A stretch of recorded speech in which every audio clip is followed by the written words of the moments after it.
మదన్ మోహన్ ఆరోపిస్తున్నట్టు లేదా మీరు ఇప్పుడు చెప్తున్నట్టు 2016 నుంచే విజయసాయి రెడ్డికి ఈమెకి పరిచయం ఉంది అని అనుకోవాలా? 2016 నుంచి విజయసాయి రెడ్డికి, సుభాష్ రెడ్డికి, శాంతి గారికి సంబంధం ఉంది.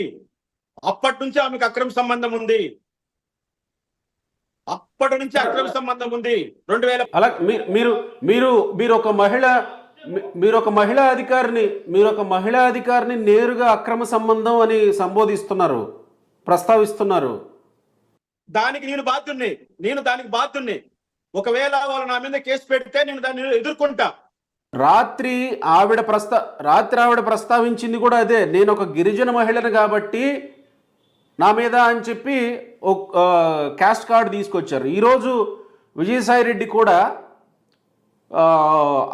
ఎవరైతే ఛానల్లో శాటిలైట్ ఛానల్లో దాని గురించి ఈ విషయం గురించి మాట్లాడారో, ఇదే మీ సామాజిక వర్గానికి సంబంధించిన మహిళ అయితే నువ్వు ఇట్లా మాట్లాడతావా అని చెప్పి విజయసాయి రెడ్డి కూడా సామాజిక వర్గ కోణాన్ని అక్కడ తీసుకొచ్చారు.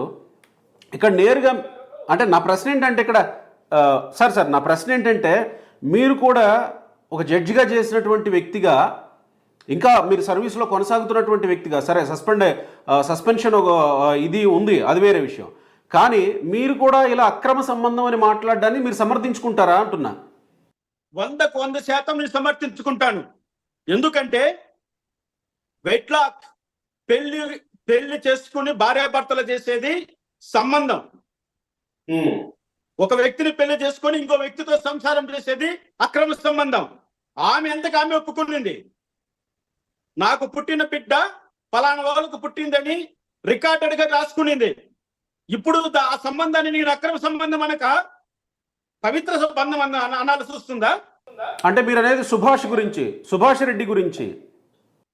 విజయసాయి రెడ్డిగా సుభాష్ రెడ్డికి పుట్టాడా, ఎవరికి పుట్టాడో డిఎన్ఏ టెస్ట్ చేయమని అడుగుతున్నారు.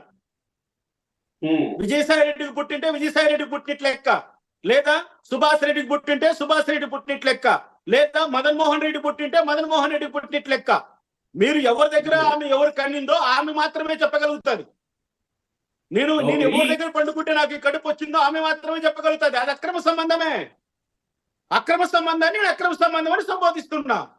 ఇంకా దానికి ఏమన్నా పాలిసి కొట్టాలా, లేకపోతే ఆయన అన్నట్లుగా మహావంశీకి టాల్కం పౌడర్ కి లేదా బ్లీచింగ్ పౌడర్ కి తేడా తెలియదంటే అవహేళన చేశాడు.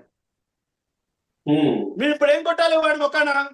టాల్కం పౌడర్ కొట్టాలా, బ్లీచింగ్ పౌడర్ కొట్టాలా?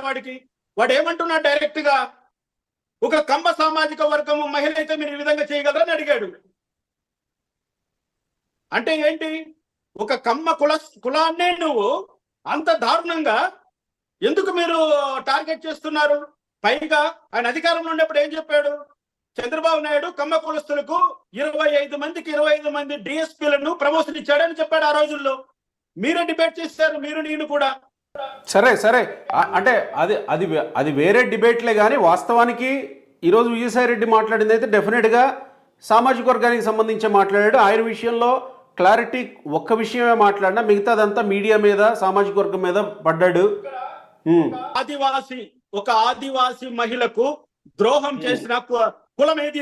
ఇక్కడ రెడ్డి కులం కాదా? విజయసాయి రెడ్డి కాదా?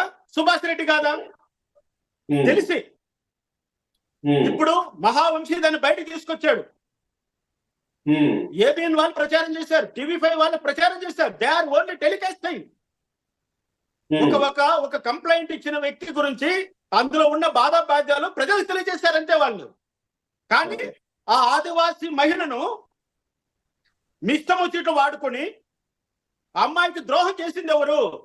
పోతిరెడ్డి సుభాష్ రెడ్డి కాదా, లేకపోతే విజయసాయి రెడ్డి కాదా? మరి ఆ విషయం చెప్పండి ముందు. కమ్మ వాళ్ళు ఎందుకు ద్రోహం చేశారండి? మీరు ఎట్లా చేశారు ద్రోహం అమ్మాయికి? ఒక దళితవాసి అమ్మాయికి, మా ఎస్సీ ఎస్టీ బిడ్డలకు ద్రోహం చేసింది మీరు ఎట్లు? ఆ విషయం చెప్పకుండా నువ్వు అమ్మాయి ఎస్సీ అంట, మహిళా కమిషన్ పోతా, ఎస్సీ కమిషన్ పోతా, ఎక్కడ పోతావు పో. ఏం చేస్తావో చెయ్యి. నువ్వేం చేయగలవో అందరూ చూసాం గత 5 సంవత్సరాలు 10 సంవత్సరాల నుంచి. నువ్వేం చేస్తావో చెయ్యి. You are ready. చెప్తున్నా, విజయసాయి రెడ్డికి దమ్ముంటే నువ్వు అన్నావు కదా, మహావంశీ ఒక అమ్మకు అబ్బకు పుట్టింటని మాట వాడావు. నేను ఇప్పుడు చెప్తున్నా విజయసాయి రెడ్డి, నువ్వు ఒక అమ్మకు అబ్బకు పుట్టింటే నేనున్నా. 2016లో నువ్వు చేసిన వ్యభిచార బ్రోకరేజానికి ప్రత్యక్ష సాక్ష్యం నేనున్నా.